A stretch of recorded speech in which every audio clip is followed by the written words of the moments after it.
Satrio, perwakilan dari BPPP untuk mewakili kegiatan kita hari ini. Kegiatan kita hari ini adalah untuk mengerjakan frozen food. Mungkin sebelumnya ibu-ibu dan bapak-bapak sudah mungkin ilmu yang sebelumnya mengenai HPP, mengenai cara penjualan dan lain sebagainya. Nah, pada kali ini di ujung pelajaran dari BPPP adalah untuk materi produk. Nah, produk itu untuk semua materi yang ada diberikan di BPPP adalah untuk kategori frozen. Sebelum ada yang tahu nggak kenapa harus frozen? Nah.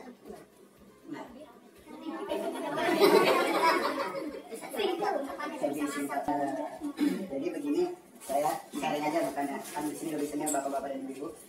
Kenapa frozen food?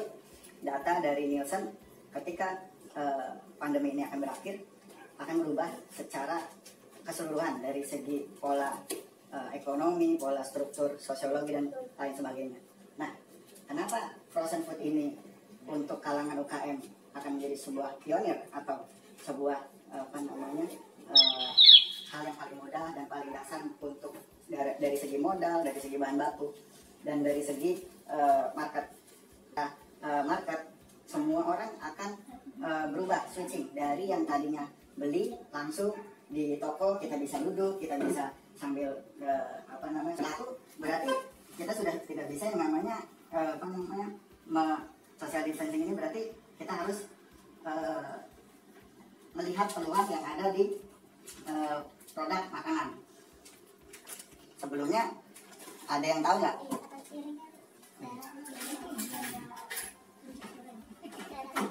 Ada yang tahu nggak bapak ibu-ibu antara daging mentah sama sekilas manakah yang akan lebih awet? Alasannya udah matang. Udah dibumbuin. Terus ada lagi proses.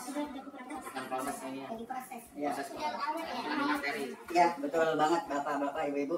Ketika sudah ada yang namanya penambahan teknologi, mulai dari vakum, terus ada proses masak di situ, dan ditambah lagi ada kandungan pengawet, bisa tahan lama. Ini ketika kita bisa lebih dari 6 bulan untuk frozen. Nah, begitu juga daging. Daging ini ketika kita vakum frozen, ibu-ibu kalau pergi ke toko swalayan ada Java, ada apa, ini pasti dia vakum, nggak ada udara seperti ini. Itu membuktikan bahwa telur-telur membuahi daging ini menjadi bakteri, dan itu proses sudah divakum akan kecil kemungkinan bakteri-bakteri itu sangat cepat sekali. Nah, kembali lagi untuk frozen food, jadi seperti itu, sangat mudah, kita memprosesnya juga bisa di rumah. Kelas untuk kalangan ibu-ibu rumah tangga atau orang-orang yang terkena pandemi tidak mau keluar rumah. Saya punya cerita tetangga saya sendiri. Ini terkait marketing. Tetangga saya event organizer.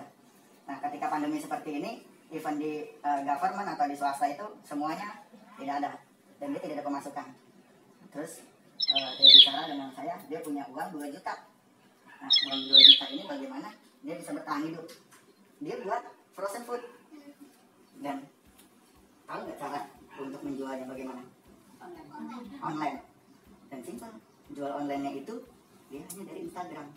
Dalam waktu bulan puasa kemarin, dia dari uang 2 juta itu perputarannya sampai 42 juta. Berarti itu kan kesempatan. Kita melihat di sana ada peluang, ada di sini kita tidak besar modalnya, walaupun kita nggak ada modal, kita bisa masih minjem saudara atau yang lainnya lah. Nah, itulah kenapa BPPP mengadakan pelatihan frozen food. Salah satunya adalah itu, kita melihat dari sisi kesempatan yang lebih baik ini. Pandemi ini jangan sampai kita kayak saya kena PHK, jadinya saya harus mencari peluang-peluang yang ada untuk bertahan hidup secara ekonomi. Baik, bapak-bapak, ibu-ibu, langsung kita praktek saja ya. Di sini ada bahan-bahan, boleh dicatat kalau misalnya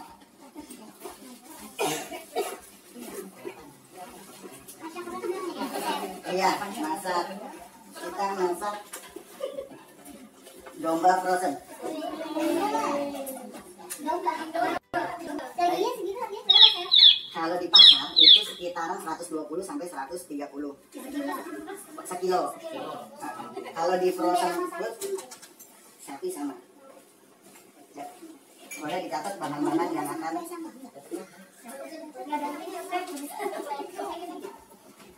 pertama-tama yang harus kita ketahui adalah daging. Daging ini ketika kita beli di frozen dan beli langsung di pasar itu beda. Kenapa berbeda? Dari tekstur apa namanya? Ada tapi nggak semua. Tidak kambing domba sama. Betul. Kalau di Bekasi itu ada di Pasar Baru. Fresh Market itu ada di toko Nusantara, toko daging Nusantara. Tapi yang di Pusang, yang di Cilampak. Nah, kita lihat ini ada ati. Ini kalau domba, sapi itu sama. Jadi begini, karena saya dulu juga peternak, saya perhitungan kita ketika kita bicara bisnis, 1 ekor kambing itu ketika bobotnya 20 kilo, karkasnya itu sekitar 30 sampai 40%. Berarti 8 kilo. Nah, harga yang kita beli ketika di pasar itu 120 atau 130. Nah, 8 kali 130 berarti banyak. 1 jutaan.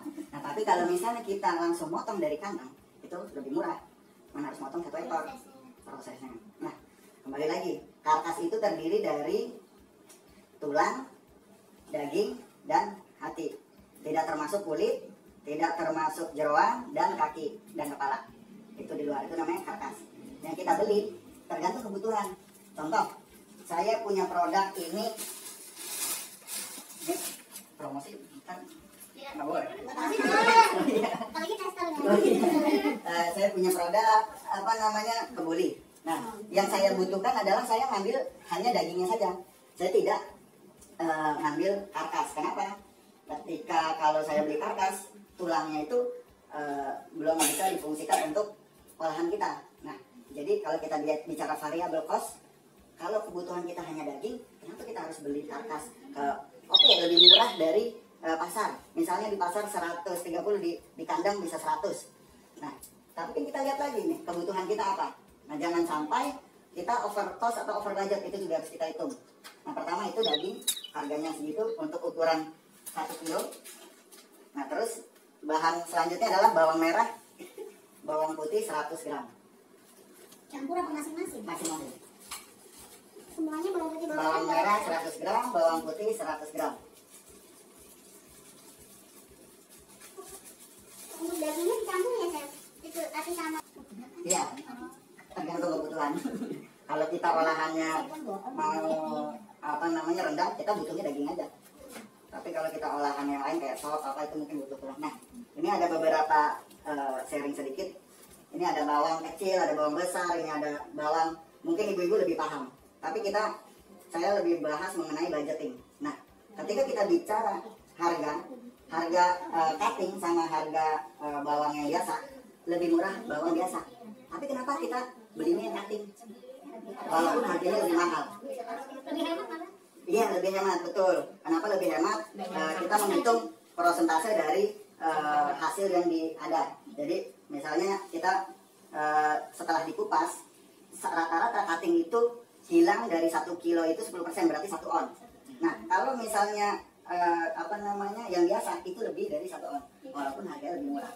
Nah, ini juga pilihan bawang itu biasanya di pasar pintar tuh, kalau ibu-ibu mungkin lebih pintar dari saya, di atasnya kering, bawahnya basah. Jadi dicampur sama dia kita dapatnya yang basah. Nah, itu berpengaruh juga dari segi harga. Wah, kok saya bawangnya cuma sekilo, cuma dapat dikit, biasanya nggak segini nih, karena ada unsur airnya. Iya, berat. Nah, itu juga harus kita perhatikan. Selanjutnya bahannya adalah kemiri setengah ons atau 50 gram.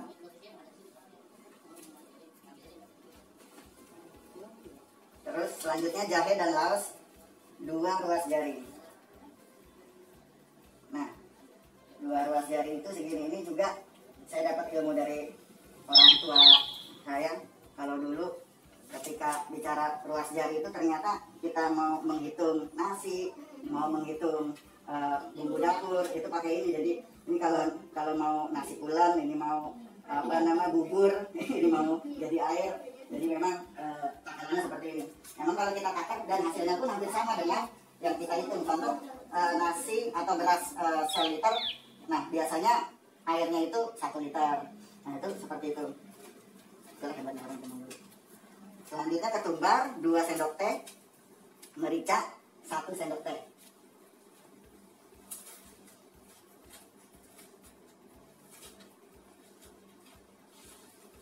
Ketumbar saya pakai yang bubuk sama merica. Terus juga masako saya ya penyedap rasa saya pakai Royco. Kalau nggak pakai nggak apa-apa ya. Nggak apa-apa. Sebenarnya Skip bisa ya. ya kalau ada yang pantangan atau ibu tidak terbiasa memang Saya nggak terbiasa. iya, kalau misalnya saya kalau buat masak bukan dagang, saya cuma pakai merica, pakai garam dan gula. Ini adalah penyedap rasa yang apa namanya alami. Nah tapi ketika kita bicara budgeting, harus pakai ini. Ya dari segi rasa itu lebih sedap dan segar. Kita kosnya juga nggak panas, lumayan harga gula sekarang mahal. Terus masako gula merah 1 buah, terus daun jeruk serai. Saya serai cuma pakai 2 batang digeprek. Gula merahnya 1 buahnya yang gede. 1 yang kecil. Yang kecil segini. Iya. Terus saya pakai santan kara. Caranya berapa mas? Santan karanya 2 sampai 3 buah. Yang paling enak? Yang paling enak banyak, cuman kalau paling banyak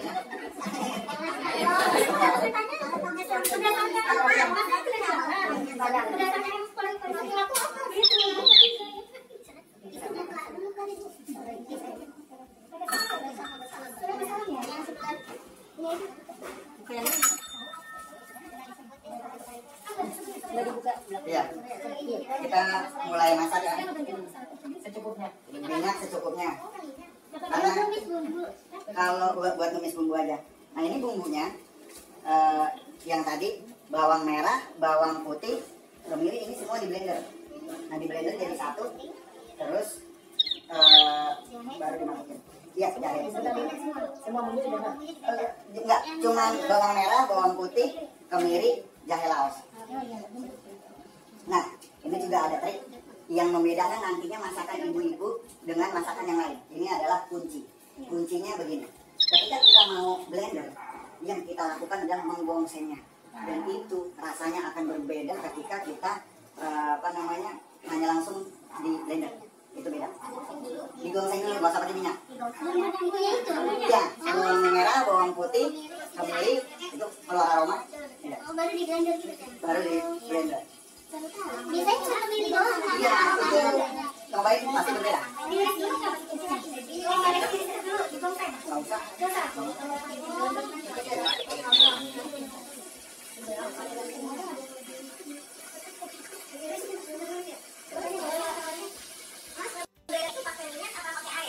Pakai air, sedikit aja airnya. Nah, kalau biasanya kalau saya blendernya itu ditambah garam sedikit. Gunanya garam adalah untuk mengawetkan kalau kita kelupaan taruh di freezer.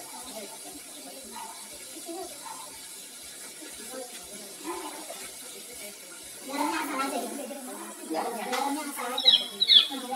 di garamnya sedikit aja, 1,5 sendok teh, 1 sendok teh. Lagi garamnya? Nah, beda kan? Ini yang digongseng. Ini digongseng sama yang enggak. Ini buka biar. Ya, kita malah. Isinya bumbunya. Maju aja maju kalau nggak kelihatan. Saya Bu. Tapi jangan nutupin yang lain. Masih lama. Dia nggak sama sekali. Tambah hitam.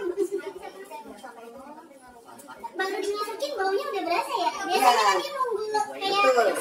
Itulah bedanya kalau kita digongseng. ya. Ya, sebenarnya hampir seluruh bumbu sama. Ini kayak bumbu kebuli, bumbu itu bumbu dasar semua sama.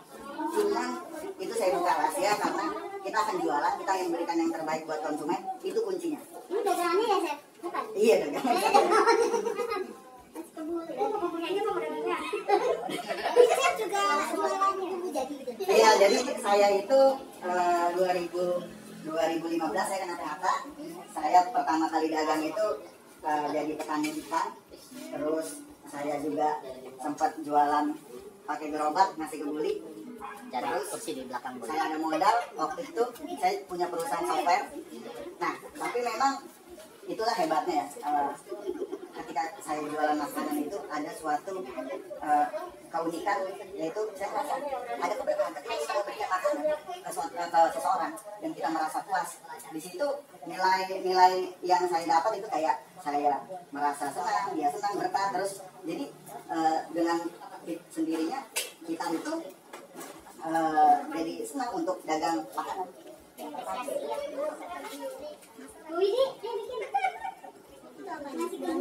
Ini gula merah.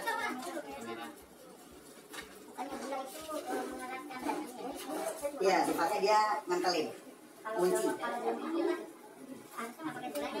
Kalau iya, kalau buat rendang saya lebih, jadi memang kalau saya pakai gula merah hampir, saya kan namanya Asosiasi Pengusaha Akikah Nasional. Hampir seluruh pengusaha akikah ketika kita bicara gulai semuanya pakai gula merah. Kenapa? Gula merah ini untuk mengunci rasa atau bumbu-bumbu yang kita punya.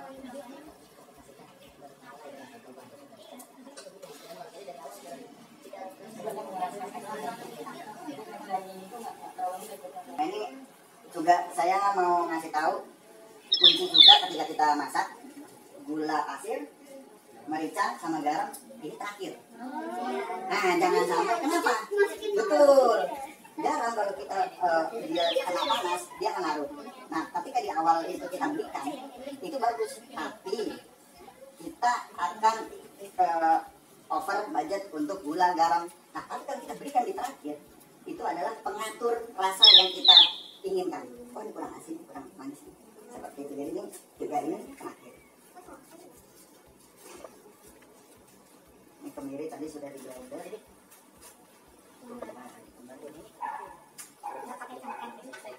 Enggak. Oke Bu, jadi ini adalah bumbu dasar yang memang seharusnya kita ada. Nah, jadi ada namanya penambahan dari kita punya cita rasa. Contoh Ibu mau menambah air manis. Ya. Ini bisa didapat di mana, Chef? Itu di online banyak. Oh, di Shopee di mana ya? Ada. Kita nomor teleponnya aja.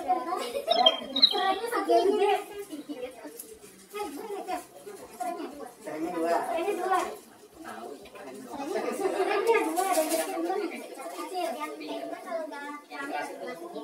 Berasnya juga jual, Chef. Berasnya ada importernya.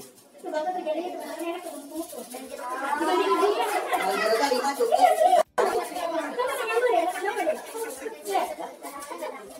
Enggak.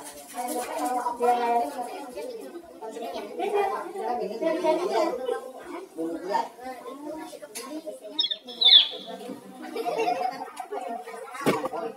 Setelah bumbunya sudah mulai panas, baru kita masukkan daging. Jadinya seperti itu. Iya. Kurang lebih. Caranya belakangan. Nah, kenapa saya tidak masukin air terlebih dahulu? Jadi begini, daging itu akan berbeda ketika kita satukan dengan bumbu lebih dahulu. Nah, kita tunggu 5-10 menit. Nanti ini bumbu ini akan masak, baru kita kasih air. Nah, setelah kasih air turun, baru kita kasih santan. Kalau pakai santan biasa nggak apa-apa. Malah lebih bagus. Ya. Jadi pakai air kan bisa berubah warna ya? Pakai airnya ya agak coklat. Ini namanya daging domba bubuk. Dan Namanya ini gulai domba. gulai domba frozen ya? Baunya Itu udah langsung dipanasin nanti ya, Chef? Iya, Mau makan ya? betul. Ini ready to eat. Jadi ketika konsumen nanya ini bisa langsung dimakan, bisa, cuman minimal dihangatkan. Bisa pakai microwave atau kita. Nah, plastik itu ada beberapa tipe. Nah, ini ada tipe untuk vakum. Dia plastiknya agak berbeda, tebal. Terus juga dia Ya nggak kuasa ibu-ibu mah. Nah, kalau ini ibu-ibu juga nanti misalnya mau buat daging bisa pakai plastik yang ini. Nah, kalau mau misalnya pakai bumbu gulai, bikin bumbu yang lain, bisa pakai plastik yang standing pouch. Karena kenapa? Coba kita lihat. Ketika ibu punya barang, terus ditaruh lebih cantik. Iya, iya, gini ya. Iya, bisa dilihat sendiri. Stiker. Nah, stikernya itu tempel di luar. Ya kalau tempel di dalam nggak bisa.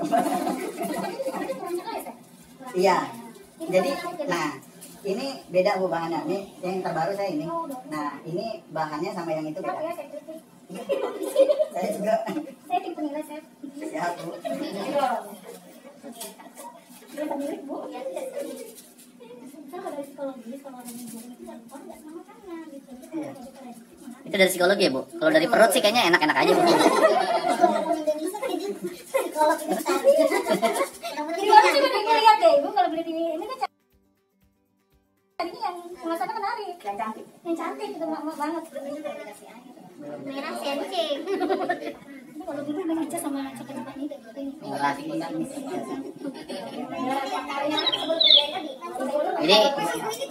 Ini jadi ketahuan pembedanya, Pak. Ini yang depan yang bagian masak, ini bagian makan yang belakang. Nah, ini ini yang bagian makan.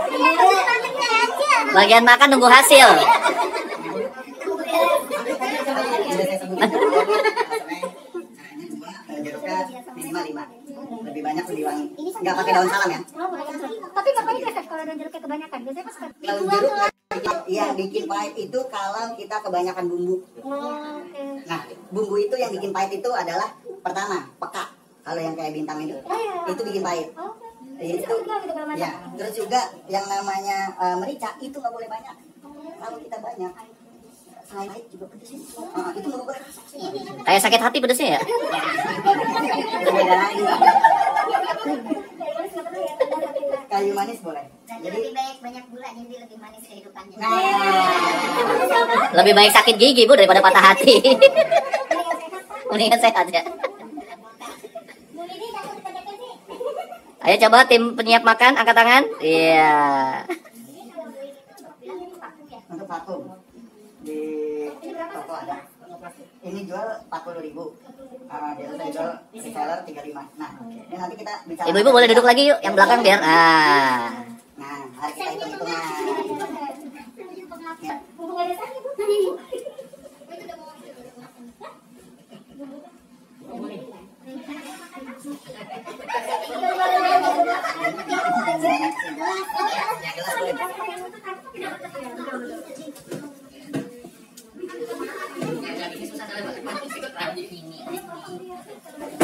buat ngambil air.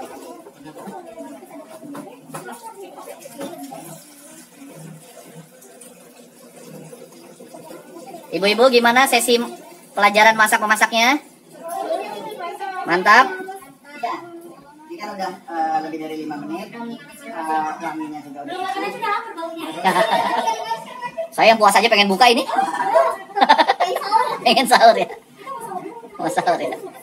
Nah, ini untuk airnya sendiri bisa kita kira-kira dia terendam semua. Kenapa terendam semua? Karena ya kita kan nggak tahu nih. Kadang-kadang kita ngaduk, apalagi kalau pakai ini ya. Biasa saya pakai wajan lebih bisa ngaduk untuk lebih rata. Nah kalau pakai ini yang penting semuanya terendam. Nah ini ada teknik cara ngaduk yang menurut saya efektif. Jadi ketika kita ngaduk, ada orang yang begini, ada orang yang begini, ada orang. Nah itu kan hal yang begini membahayakan kalau minyak. Takutnya nggak ada celemek, ya nggak ada pelindung, itu kena minyak. Terus lantai jadi berminyak. Nah cara ngaduk itu simpel. Ketika kita lakukan, kita pakai sarung tangan atau pakai. Ini juga sebagai standar ya Bu. Ibu juga bisa mengiklankan produk Ibu bahwa produk yang kita jual higienis. Nah higienis itu apa sih? Pertama yang saya pelajari di dinas kesehatan itu, kita mencoba semua peralatannya itu besi. Tidak ada bukan tidak ada kuman, artinya untuk meminimalisir kayak ladar apa, itu kan ada proses pembuahan telur di situ. Tapi bagi kita itu agak mustahil karena itu ruangannya harus benar standar kitchen. Nah tapi yang penting adalah higienis itu kita pertama bersih, terus juga kita punya standar APD yang ada kayak masker. Kalau misalnya ibu udah pakai jilbab, udah nggak usah pakai tutup kepala. Kalau misalnya nggak ada, kita pakai tutup kepala seperti ini. Kalau saya udah botak tau. Iya. Berarti kalau nggak punya tutup kepala botakin aja gitu ya. Got the point ya. Terus setelah itu juga itu standarnya seperti itu supaya apa namanya kelihatan lebih aman. Nah selanjutnya cara ngaduk yang menurut saya efektif begini Pak Ibu. Pertama kita dari bawah. Kenapa dari bawah ke depan sini? Supaya terkadang ada beberapa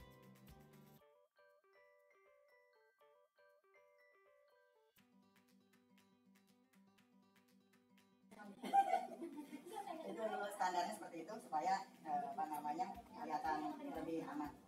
Nah selanjutnya cara ngaduk yang menurut saya efektif itu begini Pak Ibu. Pertama kita dari bawah. Kenapa dari bawah ke depan sini? Terkadang ada beberapa bumbu yang itu kurang lengket, kurang minyak atau kurang air. Kalau misalnya dia nggak pakai teflon, biasanya dia hitam Pak, dan dia membuat ya jadi apa namanya gosong. Nah tekniknya seperti itu, kita aduk baru kita balikan terus ke kanan. Nah di tengah berarti kan di tengah kosong nih, di tengah kosong ini aduk ke sini, aduk ke kanan. Nah tengah kosong kita cukup ditarik aja. Nah yang ditarik itu nutupin yang di tengah itu, berarti semuanya teraduk, cukup seperti itu. Jadi kadang-kadang dulu awal saya masak dimarahin begini. Nah jadi teknik masak simpelnya seperti itu. Nah ini kembali lagi ke daging. Kapan kita memasukkan santan? Ketika sudah ada apa namanya beleduk tuh apa ya? Belebek. Nah, belebek. Belebek.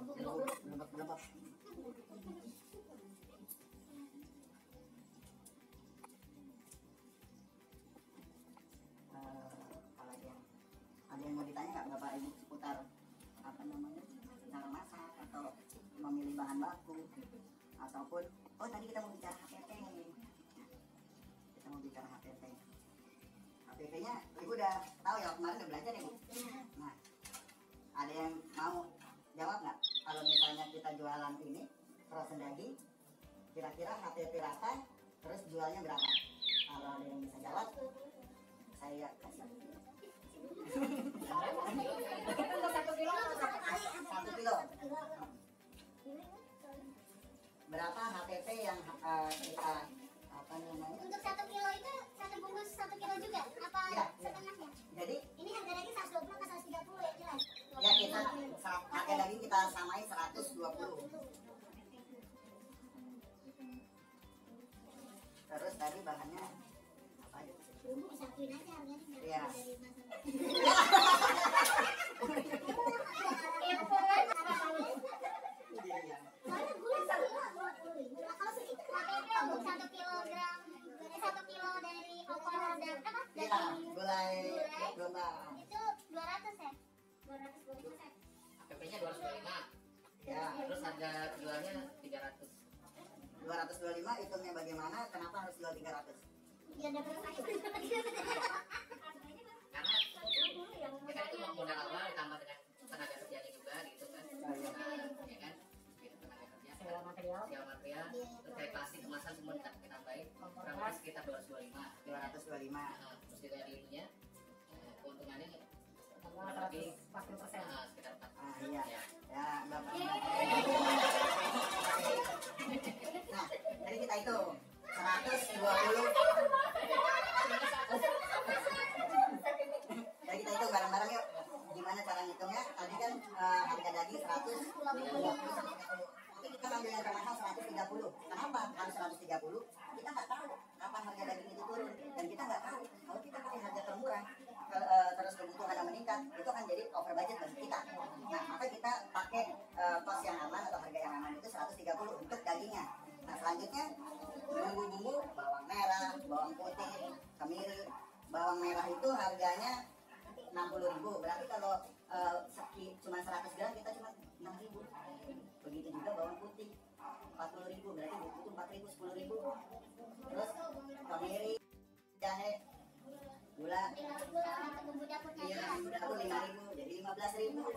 Kemiri ketumbar, masako 2.000. Gula merah cuma 1 buah, berarti berapa? 2.000. Gula pasir 3.000. Gula pasir paling kita butuh 3.000 perak. Terus karena 3.000 kalau kita pakai 3 9.000. Jadi berapa tuh? 50.000 bumbunya. Bumbunya Kalau saya 50.000. 60.000 sih. Kalau Iya, setelah bumbu. ya 60.000 tambah 180. Jadi kalau untuk Jadi gini, kalau kita UKM, sepanjang kita yang masih mengerjakan, kita hitung berapa keuntungan yang kita mau. Contoh tadi 180, kita mau untung 100%. Saya jual 360. Ya 360 itu adalah keuntungan kita 180.000. Cuman kita lihat lagi nih, oh saya mau jual reseller, saya mau jual ke agen. Reseller saya kasih misalnya 300, tetap harganya 360.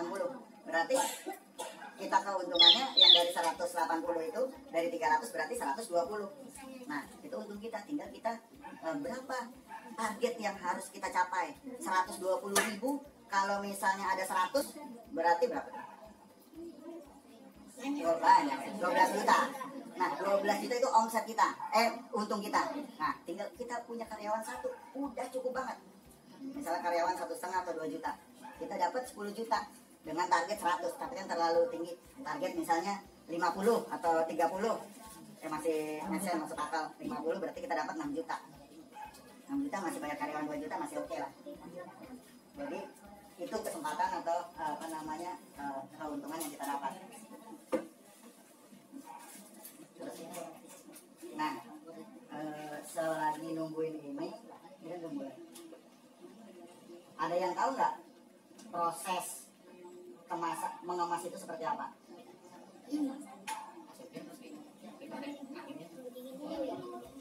Ya, ada yang mau jawab nggak? Ada, masih banyak nih ada. nasi kebuli. Oh iya, nasi kebuli nih.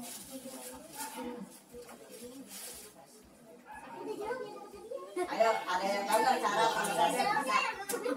Ya Pak. Ya, semua masakan didinginkan dulu dengan suhu normal, Ya, baru dimasukkan kemasan, oke. baru ditampung. Oke, ya betul Pak. Bapak mau milih mana Pak?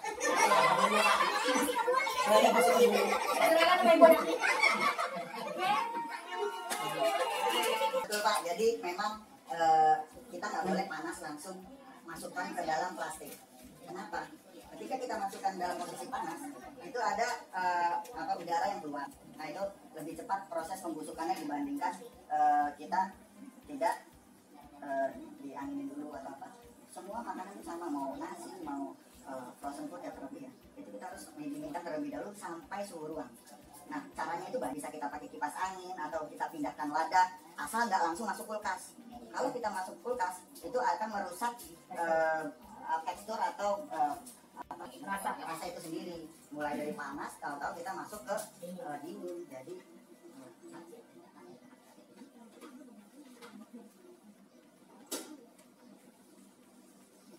Pak Ibu jago ya. saya masih di junior Pak.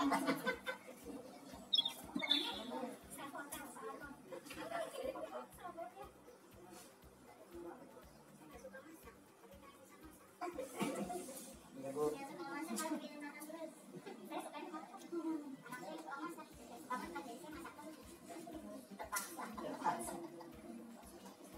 Enak kalau Bu bisa masak.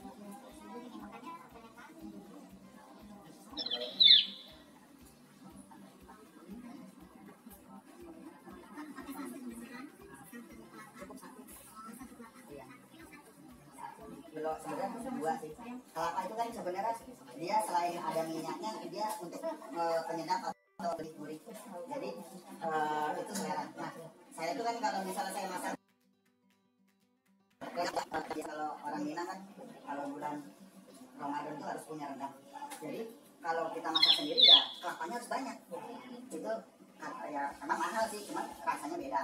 Rasanya itu lebih gurih, terus juga untuk di tekstur dagingnya itu dia lebih empuk karena minyak, karena kelapa itu mengandung minyak.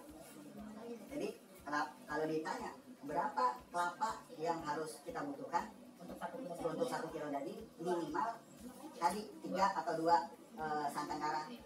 Nah kalau mau lebih banyak lebih enak, cuma kita harus hitung juga cost kita untuk kita jualan.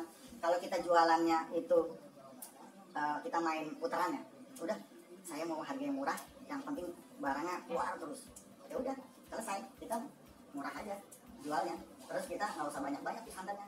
Yang penting barang kita keluar, putar terus, putar lagi, ada modal putar lagi. Tapi kalau misal mau yang eksklusif, yang kelasnya punya bumbu atau bahan baku yang lebih banyak. Itu kuat berapa lama ya kalau udah dipakai? Setahun. Cuman kalau kadaluarsa saya tulis cuman 7 bulan.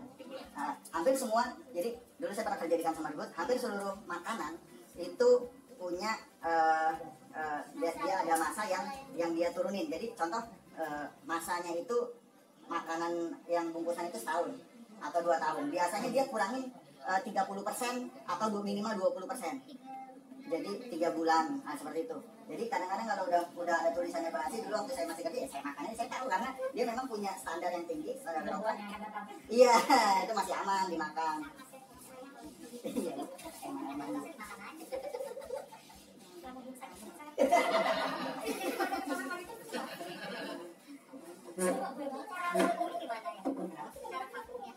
Cara vakumnya kan sebenarnya dia alat Bu ya, kita masukin, kita tungguin dia udah vakum. Ada banyak di online. Jadi vakum itu macam-macam Bu. Kalau kita udah kebutuhannya sudah semi pabrikan, misalnya udah kapasitas ratusan produksi per hari, mungkin kita alat vakumnya akan lebih mahal, itu sekitar 13 sampai 15 juta. Tapi kalau misalnya kita ya masih belasan puluhan, cukup Bu. Di online itu sekitar 700-800, dia warnanya putih, jadi kita masukin gini, terus dia ke sealer, jadi ininya kesedot, udah selesai. Jadi untuk vakumnya memang alatnya yang mahal. Saya kan butuh bantal itu biar benteng itu kan pakai vakum. Itu vakum debu ini.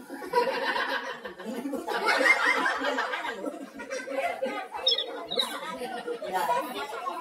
Oh bantal ibu, oh jualan bantal ibu. Kalau bantal mau ditaruh biar rapi gitu kan. Oh, iya. Vakum gitu deh, praktis dia nggak Berarti ibu ada alatnya. vakum itu pakai Vakum vakum. cleaner. Vakum cleaner ya? Vakum Buat makanan. Jadi intinya vakum itu adalah mengeluarkan udara dari wadah, entah itu plastik, entah itu apa. Nah, bagaimana cara mengeluarkan udara itu memang kita harus pakai alat, nggak mungkin ya kita sedot. Apa nih Bu? Kasih baru sama. Mahal juga ya, Bu, disedot, Bu.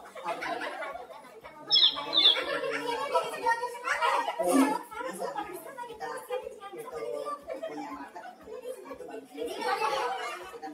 Kita bisa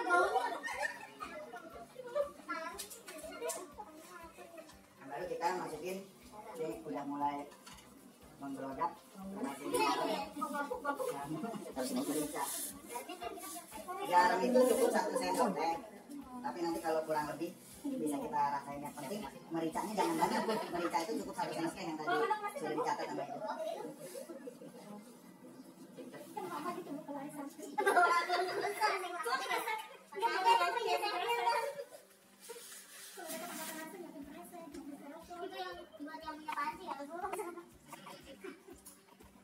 Gulanya berapa sendok? Nah, gula ini sebenarnya sama Bu. Kalau saya punya apa namanya komposisi itu sebenarnya cukup. Kalau garam itu 1 sendok teh, gula itu 1 sendok makan cukup.